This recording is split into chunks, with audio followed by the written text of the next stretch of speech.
प्यारे बच्चों, बहुत दिनों के बाद हम लोग फिर से एक बार यथार्थ एकेडमी क्लासेस के अपने चैनल पर आ पाए हैं। पारिवारिक गतिविधियां कुछ प्रतिकूल हो गई थी, संवेदनात्मक हो गई थी, जिस कारण से हम आप लोगों के बीच पाठन कार्य नहीं कर पा रहे थे। और आज फिर से हम लोग अपने फिर उसी पुराने चैप्टर के साथ आपसे जुड़ने का प्रयास कर रहे हैं।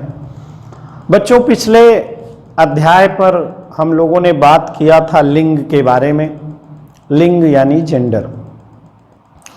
उस पर हम लोगों ने दो प्रकार के लिंगों के बारे में हिंदी भाषा के अंतर्गत पढ़े थे, एक पुल्लिंग और दूसरा स्त्रीलिंग।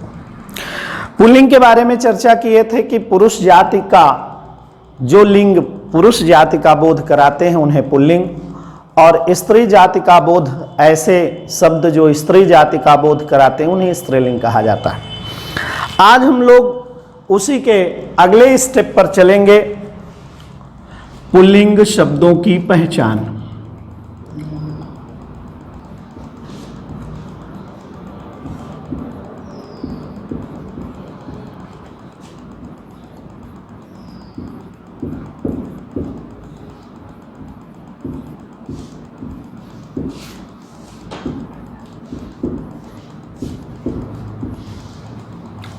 पुल्लिंग शब्दों की पहचान यानी ऐसे संज्ञा शब्द जो पुरुष जाति का बोध कराते हैं वे पुल्लिंग कहलाते हैं।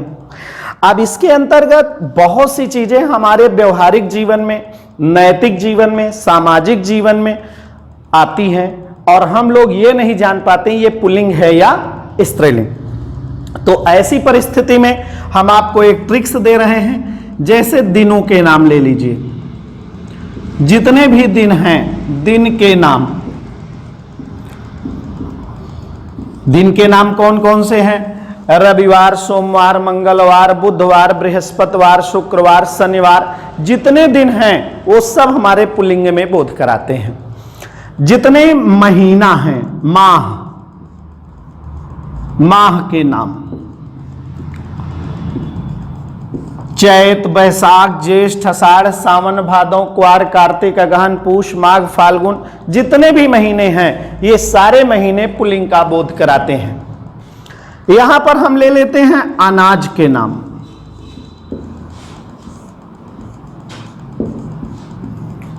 अब यहां पर आपको थोड़ा सा अपने माइंड में बात रखना है, दिमाग में, कि अनाज में सारे अनाज पुल्लिंग में बोध कराते हैं, केवल यहां पर तिलहन और दलहन, तिलहन और दलहन, ये दो ऐसे अनाज हैं, यानी तिल के अनाज और दाल के अनाज, यानी तिल की खेती और दाल की खेती, यानी तिल के और दाल के, तिलहन और दलहन के जो हमारे अनाज होते हैं वे सब हमारे स्त्रीलिंग में आते हैं। स्त्रीलिंग से सभी अनाज हमारे पुल्लिंग में प्रयोग किए जाएंगे, तिलहन के और दलहन के। शेष गेहूं, ज्वार, बाजरा, मक्का जो भी है ये सब अनाज हमारे किस में आएंगे? पुल्लिंग में आते हैं। इसके बाद आप ले लीजिए ग्रहों के नाम। ग्रहों के नाम,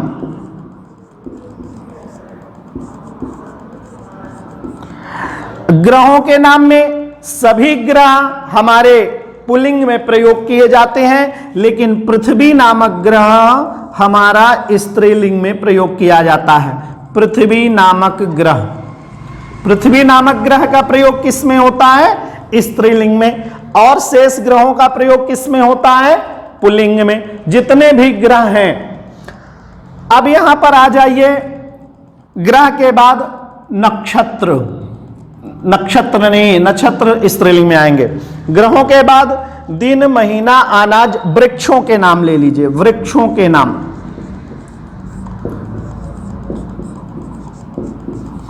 वृक्षों के नाम हमारे सब पुल्लिंग में आते हैं, केवल इमली और लीची स्त्रीलिंग में आता है। इमली, लीची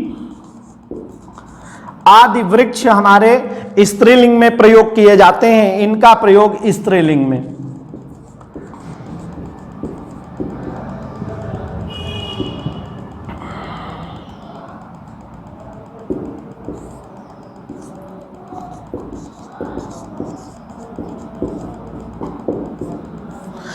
वृक्षों के नाम, सभी वृक्ष, आम, पीपर, गूलर, बरगद, मदार, जो भी है ये सब हमारे पुल्लिंग में आएंगे।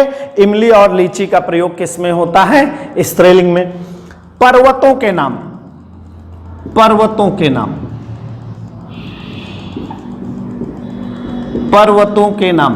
अब पर्वतों के नाम की बात आ गई तो पर्वतों में देख लीजिए, विंध्य, सभी पर्वत, विंध्य, सतपुड़ा, नागा, खसिया, जितने भी पर्वत हैं ये सब हमारे पर्वतों के नाम पुल्लिंग में आएंगे। दिनों के नाम, महीनों के नाम, अनाजों के नाम, ग्रहों के नाम, वृक्षों के नाम, पर्वतों के नाम। अब द्रव्य पदार्थों में आ जाइए। द्रव्य पदार्थ, द्रव्य पदार्थ में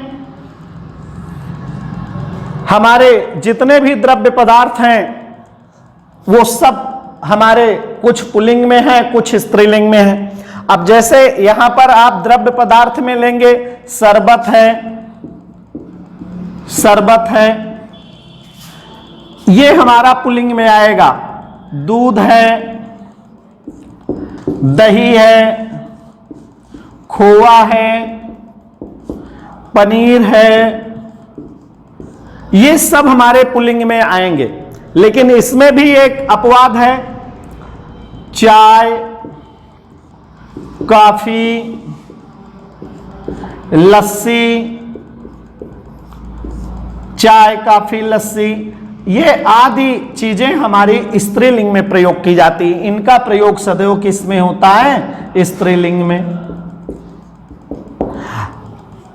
यानी द्रव्य पदार्थ हमारे ज्यादातर पुल्लिंग में आते हैं, चाहे दूध, दही, खोआ, पनीर, मट्ठा है। अब इसमें छाछ, अगर यहां मट्ठा आएगा तो पुल्लिंग बन जाएगा, यहां छाछ आता है तो वो स्त्रीलिंग बन जाता है। तो शरबत है, दूध है, दही है, खोआ है, पनीर है, ये हमारे पुल्लिंग में होते हैं। और चाय, कॉफी, लस्सी, छाछ ये स्त्रीलिंग में प्रयोग किए जाते हैं।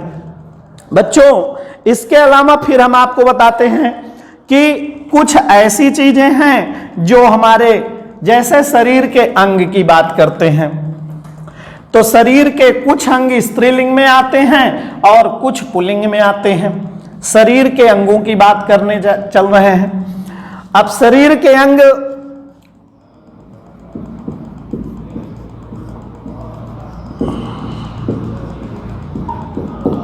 शरीर के अंग की बात करा जाए तो शरीर के अंगों में हम पुल्लिंग में कुछ अंगों को लेते हैं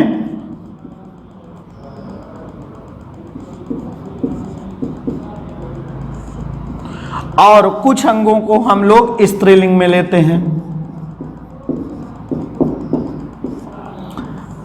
अब पुल्लिंग में हम शरीर के अंगों में क्या लेते हैं?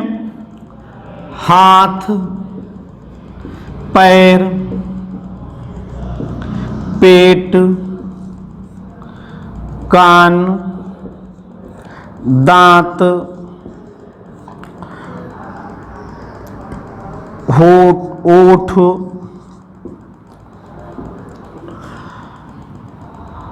अंगूठा, अंगूठा, गला, माथा, बाल, घुटना। स्त्रीलिंग में जिन चीजों को लेते हैं उसमें क्या क्या आता है? जैसे कमर,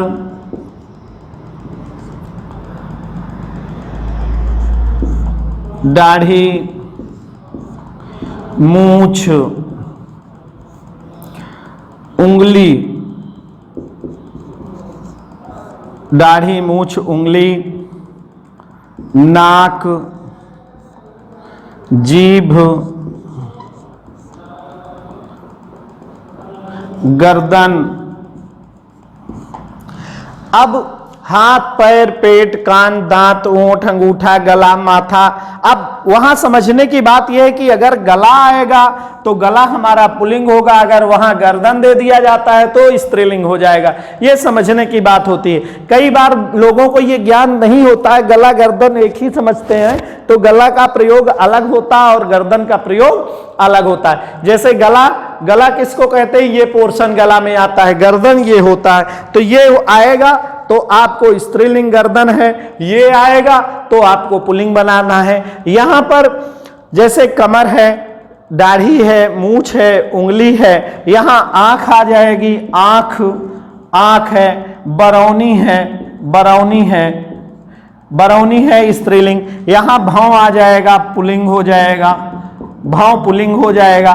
तो हाथ, पैर, पेट, कान, दांत, होंठ, अंगूठा, गला, माथा, बाल, घुटना, ये सब हमारे पुल्लिंग के बोधक शब्द होते हैं और संज्ञा शब्द होते हैं। और ये संज्ञा शब्द जो कमर है, दाढ़ी है, मूछ है, उंगली है, नाक है, जीभ है, गर्दन है, आंख है, बरौनी है, ये हमारे स्त्रीलिंग के बोधक होते हैं। तो इसको विशेष ध्यान दीजिए, परीक्षा में इससे जरूर क्वेश्चन पूछ लिया जाता है कि शरीर के अंगों में कई बार लोगों को दे दिया जाता है दाढ़ी। अब दाढ़ी आदमी सोचता है स्त्रियों के पास होती नहीं, पुरुष के पास, तो दाढ़ी को पुल्लिंग बना देता। ऐसा नहीं है, वहां दाढ़ी शब्द स्त्रीलिंग है, मूछ शब्द स्त्रीलिंग है, इसको दिमाग में रखना पड़ता है।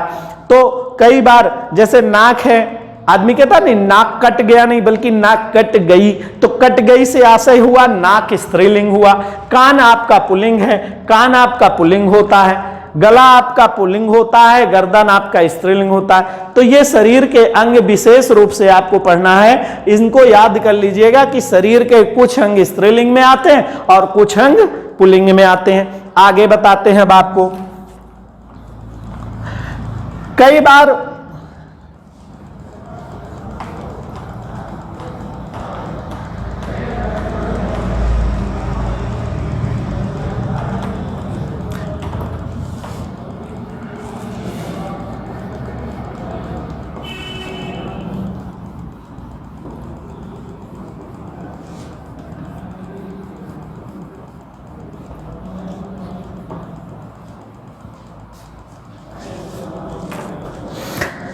अब जैसे आपको इसके बाद बता रहे हैं, इसके बाद आपको जैसे जिन संज्ञा शब्दों के अंत में कुछ प्रत्यय लग जाते हैं, प्रत्यय शब्द लग जाते हैं, कुछ संज्ञा शब्दों के अंत में उनके लगने से हमारी संज्ञाएं जैसे आ, आओ,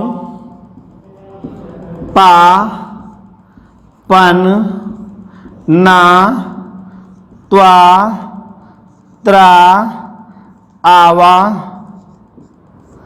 औड़ा,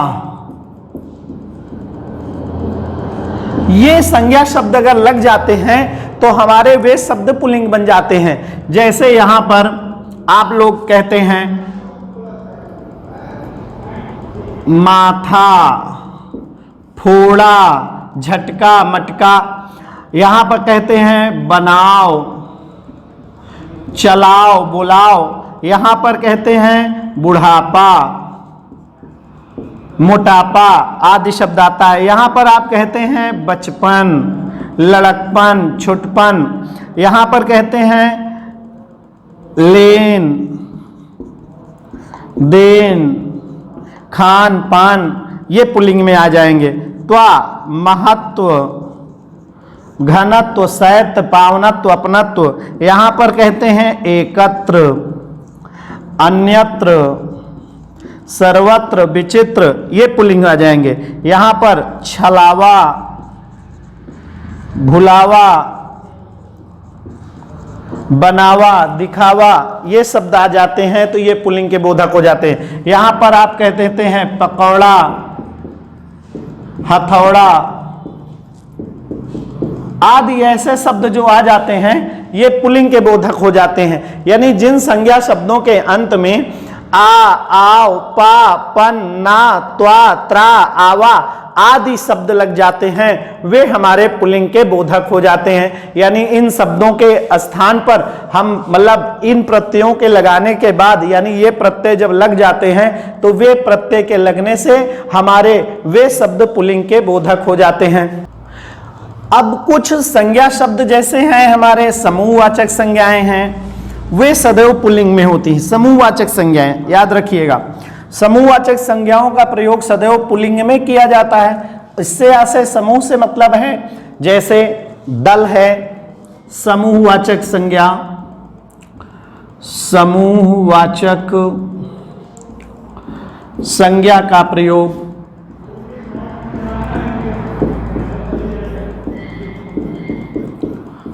सदैव पुल्लिंग में किया जाता है।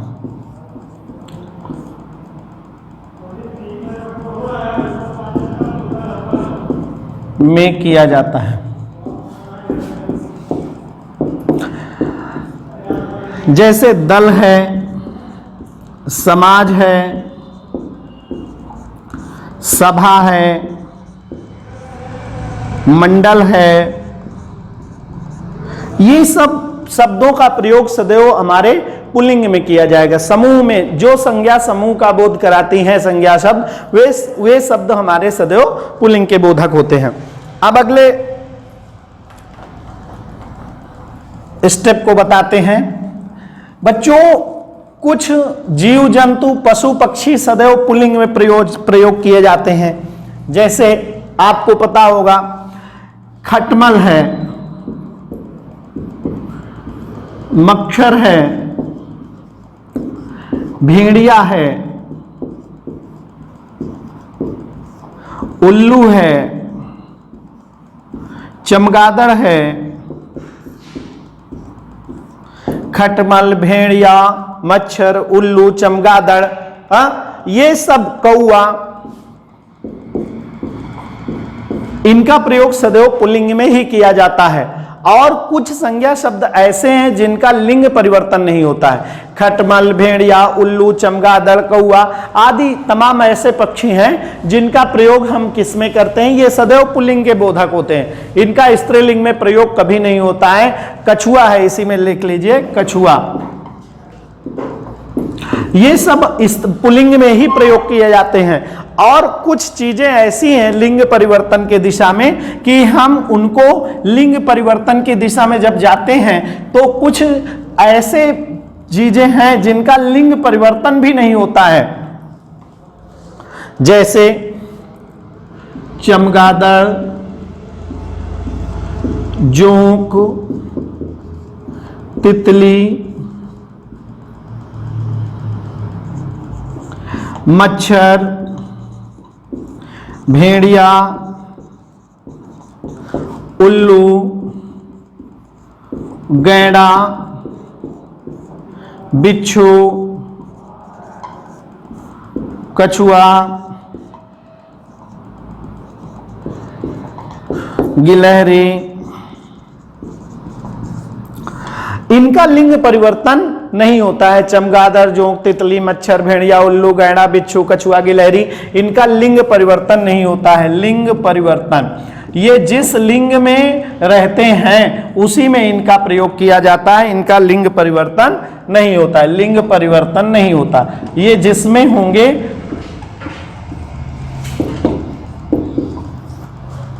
तो यानी लिंग परिवर्तन की दिशा में जब हम लोग जाते हैं तो चमगादड़, जोंक, तितली, मच्छर, भेड़िया, उल्लू, गैंडा, बिच्छू, कछुआ, गिलहरी, इनका हम लिंग परिवर्तन नहीं करते हैं। ये जिस लिंग में रहेंगे उसी लिंग में इनका अस्तित्व बना रहेगा। कुछ ऐसे हमारे शब्द हैं जिनको लगाने से भी हमारे सदैव शब्द पुल्लिंग के बोधक बन जाते हैं। जैसे अभी हमने प्रत्यय लगाना बताए थे ना, कौन कौन से बताए थे, आओ, पा, पन, ना, त्वा, त्रा। इसी में एक और है, छोटा आ भी कहीं कहीं लगता है, तो वे शब्द भी हमारे पुल्लिंग के बोधक बन जाते हैं। छोटा आ लगाने से जैसे बन जाता है रेल, खेल। अब अगर रेल में गाड़ी लगा देंगे तो स्त्रीलिंग बन जाएगा, संकर शब्द बन जाएगा। लेकिन यहां रेल, खेल, मेल, ये शब्द बनते हैं तो ये भी हमारे पुल्लिंग के बोधक हो जाते हैं। यानी छोटा, यानी बड़ा आ का बताए थे, आ, आओ, पा, पन, ना, त्वा, त्रा, आवा, औड़ा बताए थे। इनका ये भी आपको बता दें कि कभी कभी छोटा आ भी लग जाता है और उससे भी हमारे पुल्लिंग शब्द बन जाते हैं। रेल, खेल, मेल, ऐसे शब्दों का निर्माण हो जाता है और वे भी शब्द हमारे पुल्लिंग के बोधक हो जाते हैं। कुछ जातिवाचक संज्ञाएं ऐसी हैं जिनके लगाने से हमारे प्रयोग लिंग में किस तरह से होते हैं, यानी जातिवाचक संज्ञाओं का लिंग परिवर्तन नहीं होता है। जैसे पुलिस, दारोगा, इनका लिंग परिवर्तन नहीं होगा। पुलिस स्त्रीलिंग है तो स्त्रीलिंग रहेगा, दारोगा पुल्लिंग है तो पुल्लिंग रहेगा। वकील, कमिश्नर, सभापति, प्रधान, अध्यक्ष,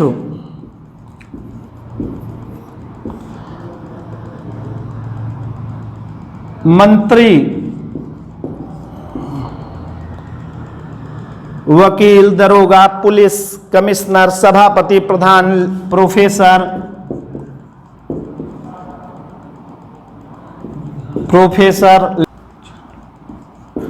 ये हमारे लेक्चरर, ये सब हमारे जिनका प्रयोग क्या कहते हैं पुल्लिंग में रहेगा तो पुल्लिंग में, स्त्रीलिंग में रहेगा तो स्त्रीलिंग में। इनका लिंग परिवर्तन हमारे भाषा के अंतर्गत नहीं होता है, यानी इनका प्रयोग करते समय हमको पुल्लिंग का प्रयोग पुल्लिंग में, स्त्रीलिंग का प्रयोग स्त्रीलिंग में, इनका लिंग परिवर्तन नहीं होता है। कई ऐसे चीजें हैं हमारे जीवन में जो ये जातिवाचक संज्ञाओं से जुड़े होते हैं और इनका लिंग परिवर्तन से कोई लेना देना नहीं है। ये सब अगर पुलिस सदैव स्त्रीलिंग शब्द है, दरोगा सदैव पुल्लिंग है, वकील पुल्लिंग शब्द है, ये हमारे पुल्लिंग का प्रयोग पुल्लिंग में रहेगा और स्त्रीलिंग का प्रयोग स्त्रीलिंग में रहेगा, यानी इनका लिंग परिवर्तन नहीं होता। कई बार लोग आदमी बोलता नहीं है कि वकील को ओकलाइन बोल देता है उनकी पत्नी के रूप में, तो वकील का ओकलाइन नहीं बन सकता है, दरोगा को दरोगाइन नहीं बना सकते हो, पंडित का पंडिताइन बनेगा, ठाकुर का ठकुरानी बनता है, सेठ का सेठानी बनता है, जेठ का जेठानी बनता है, देवर का देवरानी बनता है, लेकिन वकील का ओकलाइन नहीं बनता है। तो इसलिए इन बातों को भी विशेष ध्यान देना है कि इनका लिंग परिवर्तन नहीं होता है। प्यारे बच्चों, थैंक यू।